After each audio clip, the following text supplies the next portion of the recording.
Bonjour à tous! Aujourd'hui, on se retrouve pour un nouveau tutoriel de maquillage que j'ai fait, mais cette fois-ci, je suis allée plus différent que ce que je fais d'habitude.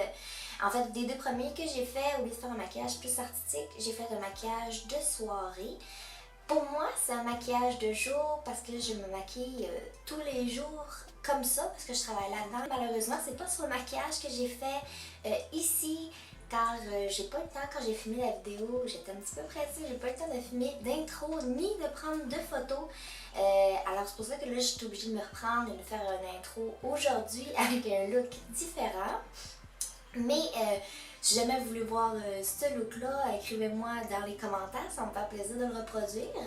Si vous aimez la vidéo, je vous invite à partager, à aimer la vidéo ainsi qu'à vous abonner. Ça me fait toujours plaisir. Et pour ce qui est du reste, je vais vous laisser regarder la vidéo. Alors pour commencer, je vais venir nettoyer mon visage. Par la suite, je vais appliquer soit une base, soit un hydratant. Moi, personnellement, je n'utilise pas de base, j'utilise seulement un hydratant. L'hydratant va permettre que la tenue du fond de teint va être beaucoup meilleure. Pour ce qui est du fond de teint, moi, j'utilise l'Infaillible de L'Oréal avec une bonne couvrance. Alors, je vais l'appliquer au pinceau avec des mouvements de va-et-vient et circulaires. J'en appliquerai pas alentour de mon nez. J'ai attrapé un bon rhume, alors vu que je me mouche beaucoup, c'est encore pire si je mets du fond de teint. Alors j'ai décidé que j'en mettais juste pas alentour de mon nez, mais en vrai, les résultats, on voit pas vraiment de différence. Alors, avec mon cache-cerne, je viens d'en appliquer sous les yeux avec n'importe quel cache-cerne. Ce que je fais quand j'en applique, j'attends toujours un petit peu. J'attends qu'il sèche parce que je trouve qu'après ça, il est plus épais et il se travaille beaucoup mieux. Alors, à l'aide de mon Beauty Blender que je suis venue mouiller préalablement, je vais venir tapoter partout. Ne pas frotter, si on frotte, on fait juste étaler le produit. Tapoter, c'est le meilleur truc que je peux vous donner. Ensuite, avec ma poudre libre de chez Face, je viens d'appliquer en dessous de mes yeux. C'est très important, vu que je suis venue mettre quand même un cache-cerne, en mettant ma poudre libre, ça va éviter que mon cache-cerne fuit dans mes ridules. Je viens l'appliquer, je viens focaliser surtout alentour de mon visage parce que j'ai quand même la zone T grasse. Après ça, je l'applique avec mon pinceau Fluffy. Avec ma palette de chez Kat Von D, pour venir faire mon contour, je vais utiliser la couleur médium, je vous dirais. C'est pas la plus foncée, c'est pas la plus pâle. Je viens de travailler mon creux des joues et en même temps travailler mon front. Moi, j'ai la morphologie du visage ronde, alors ça va vraiment structurer plus mon visage. Après ça, avec mon fard à joues que j'ai eu un échantillon de chez Tarte, je l'aime beaucoup. C'est vraiment fard à joues pour tous les jours. Je l'applique sur mes pommettes. Avec mon illuminateur de chez Face, que j'aime beaucoup, la pigmentation est super. Par exemple, quand que je ne suis pas bronzée, je trouve qu'il fait trop foncé. Alors un teint bronzé, il est parfait. Maintenant, pour les sourcils, j'ai quelques étapes pour mes sourcils. Je commence toujours par venir les brosser pour mettre mes poils dans la bonne direction. Alors, je vais commencer par venir appliquer ma poudre sur ma pointe, toujours en descendant, bien sûr. Ensuite, je vais venir tracer le haut de mon sourcil. Je dépasse un petit peu de mes poils, légèrement, pas trop non plus. Ensuite, je fais la même chose avec le bas de mes sourcils. Mais le bas de mes sourcils, je m'assure de suivre vraiment la ligne de mes sourcils. Et vraiment où je me focalise un petit peu plus, qu'on a toujours moins de poils. J'ai toujours prendre mon pinceau, je fais un mouvement en remontant. C'est bien important, je brosse mon sourcil aussi, puis j'enlève les résidus de poudre et ça vient plus mélanger la poudre à mes sourcils. Avec mon gel à sourcils de chez Elf, je vais venir brosser mon sourcil. Je brosse toujours ma première partie vers le haut. Ça me donne un effet d'avoir un sourcil plus fourni. Et ma pointe, je la brosse vers le bas pour vraiment délimiter bien comme il faut mon point de hauteur. Avec ma base de chez Elf, que j'affectionne tout particulièrement, je vais venir l'appliquer partout sur ma paupière mobile, ainsi que sur mon arcade sourcilière. C'est vraiment important.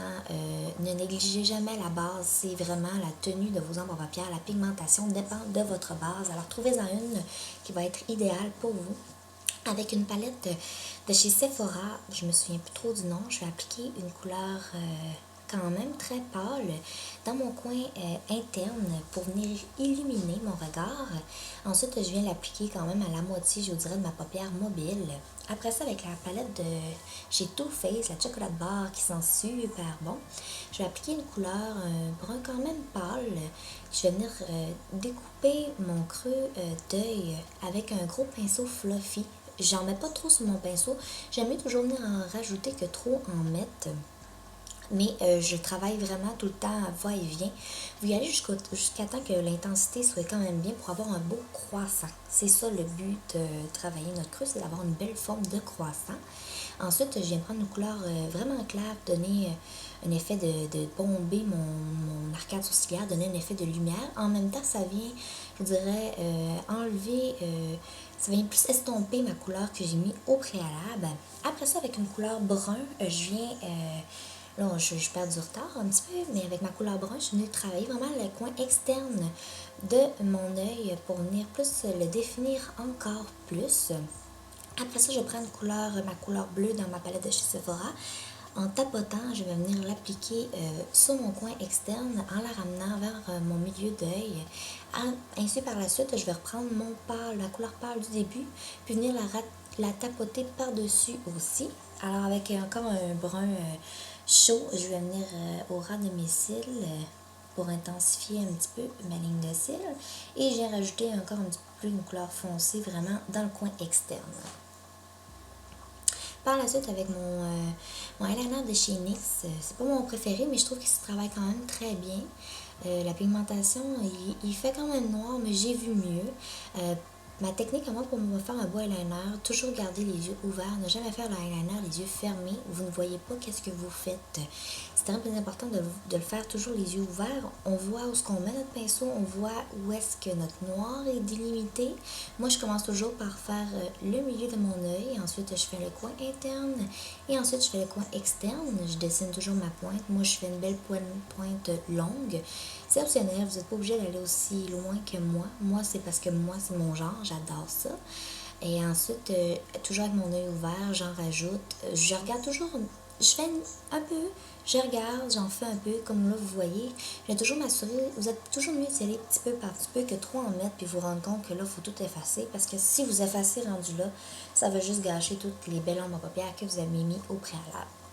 Moi, ce que j'aime bien faire, c'est venir faire un peu un effet de smokey avec ma ligne d'eyeliner.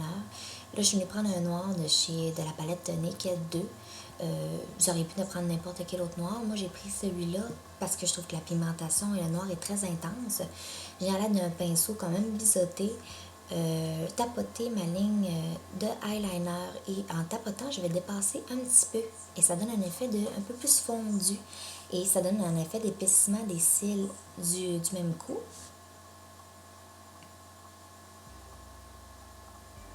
Et j'ai recherché mon ras des cils.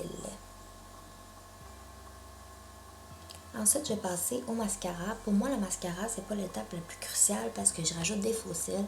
Alors, je prends n'importe quel mascara que, selon moi, ça ne vaut pas toujours la peine de payer 30$ pour un mascara. Alors, moi, je prends celui-là de chez NYX. Je l'aime bien, il fait super bien. Alors, j'en mets au ras de mes cils avec des mouvements de va-et-vient en remontant. Ensuite, l'étape des faux cils. Moi, j'ai une étape un peu plus différente. Je ne mets pas des faux cils en bande, à part quand je vais faire des gros maquillages, car je trouve que c'est trop lourd pour une journée de travail. Alors moi, ce que je fais, je prends un faux cil, je le coupe en parties et je colle les parties. C'est beaucoup moins lourd et moi, je trouve que l'effet est un peu plus naturel. Souvent, on me demande si j'ai pas une mise en cils parce que c'est vraiment, l'effet est très belle et très naturel.